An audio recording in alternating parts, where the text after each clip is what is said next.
Vetrivel Murugan matrimony channel சார்பாக அனைவருக்கும் வணக்கம். உங்கள் மன வாழ்க்கையை மகிழ்ச்சியாக மாற்றிட எங்கள் சேனல் சார்பாக வாழ்த்துக்களை தெரிவித்துக் கொள்கிறோம். இப்போ தான் நம்ம சேனலை ஃபஸ்ட் டைம் பார்க்குறவங்களா இருந்தால் நம்ம சேனலை சப்ஸ்கிரைப் பண்ணுங்கள், லைக் பண்ணுங்கள், ஷேர் பண்ணுங்கள். இந்த சேவை முழுக்க முற்றிலும் இலவசமானவையே. இன்றைக்கி நம்ம முதலாவதாக பார்க்கக்கூடிய மணமகளுடைய பேர் தேன்மொழி. இவங்களுக்கு வயது 37 வயது ஆகுது. இவங்களுடைய ஜாதின்னு பார்த்துட்டிங்கன்னா இந்து சமுதாயத்தில் பிள்ளைமார் உட்பிரிவை சேர்ந்தவங்க. இவங்களுடைய ராசி கும்ப ராசி, சதயம் நட்சத்திரத்தை சேர்ந்தவங்க. இவங்களுடைய கல்வி தகுதின்னு பார்த்துட்டிங்கன்னா பிஎஸ்சி வரைக்கும் படித்து முடிச்சுட்டு ஒரு கவர்மெண்ட் ஹாஸ்பிட்டலில் சீஃப் நர்ஸாக ஒர்க் பண்ணிகிட்டு இருக்கிறதாகவும் சொல்லியிருக்காங்க. இந்த மணமகளுக்கு மாத வருமானமே 35,000க்கு மேலே சம்பளம் வாங்குறதா சொல்லியிருக்காங்க. இந்த மணமகளுடைய திருமண நிலைன்னு பார்த்துட்டிங்கன்னா முதல் அல்லது மறு திருமணத்துக்கு சம்மதமும் தெரிவிச்சிருக்கிறாங்க. ஏன்னா இவங்க முதல் திருமணம் பண்ணி தன்னுடைய கணவர் கூட வாழ பிடிக்காமல் இவங்க முறைப்படி சட்ட பிரகாரம் விவாகரத்து வாங்கிட்டு வந்துட்டதாகவும் சொல்லியிருக்காங்க. இந்த மணமகளுக்கு ஒரே ஒரு பெண் குழந்தை தான் இருக்குன்னு சொல்லியிருக்காங்க. இப்போ அந்த குழந்தைக்கும் ஒரு 15 வயசு ஆகுதுன்னு சொல்லியிருக்காங்க. இப்போவே தன்னுடைய பொண்ணுக்கு ஒரு 25 பவுன் நகை சேர்த்து வச்சிருக்கிறதாகவும் சொல்லியிருக்காங்க.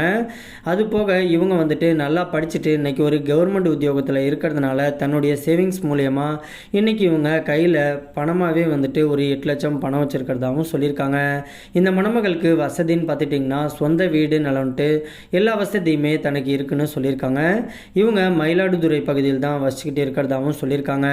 இந்த மணமகளுக்கு சொந்தம்னு சொல்லிக்க கூட யாருமே இல்லை அப்படிங்கிறதுனால தனக்கு மறுவாழ்வு கொடுக்க போகிற கணவர் தன்னை கடைசி வரைக்கும் நல்லபடியாக பார்த்துக்கணும்னு சொல்லியிருக்காங்க. தனக்கு மறுவாழ்வு கொடுக்குறவருக்கு ஏற்கனவே திருமணம் ஆகியிருந்தாலும் பரவாயில்ல, ஆனால் குழந்தைங்க எதுவும் இருக்கக்கூடாதுன்னு ஸ்ட்ரிக்டாகவே சொல்லியிருக்காங்க. இவங்க நல்லா படிச்சுட்டு ஒரு நல்ல ஒரு உத்தியோகத்தில் இருக்கிறதுனால தனக்கு வரக்கூடிய கணவர் ஒரு கவர்மெண்ட் உத்தியோகத்துக்கு போக முடியலனாலும் தன்னை மாதிரியே படிச்சுட்டு ஒரு நல்ல சம்பளம் வாங்கக்கூடிய ஒரு நல்ல கணவராக தான் தேவை அப்படின்னு சொல்லியிருக்காங்க. இந்த மணமகள் ரொம்பவே ரெக்வெஸ்ட் பண்ணி கேட்டதுனால இவங்களுடைய முகத்தை கொஞ்சம் மறைச்சி போட்டிருக்கோம். நேரில் கேட்டாக்க ஃபோட்டோ மற்றும் ஃபோன் நம்பர் டீட்டெயில் எல்லாமே கொடுக்குறேன்னு சொல்லியிருக்காங்க. இந்த மணமகளை உங்களுக்கு பிடிச்சிருந்துச்சு அப்படின்னா ஸ்க்ரீனில் தெரிகிற இந்த மின்னஞ்சல் முகவரிக்கு நீங்கள் உங்களுடைய முழு விவரத்தையும் அனுப்பிச்சி விட்டீங்க அப்படின்னா பெண் வீட்டார் சைடு உங்களை பிடிச்சிருந்துச்சு அப்படின்னா அவங்களே தொடர்பு கொள்கிறேன்னு சொல்லியிருக்காங்க. அதுக்கு அடுத்த மணமகளுடைய பெயர்னு பார்த்துட்டிங்கன்னா கண்மணி. இவங்களுக்கு வயது 44 வயது ஆகுது. இவங்களுடைய ஜாதின்னு பார்த்துட்டிங்கன்னா இந்து சமுதாயத்தில் வாணிய செட்டியார் உட்பிரிவை சேர்ந்தவங்க. இவங்களுடைய ராசி சிம்ம ராசி, பூரம் நட்சத்திரத்தை சேர்ந்தவங்க.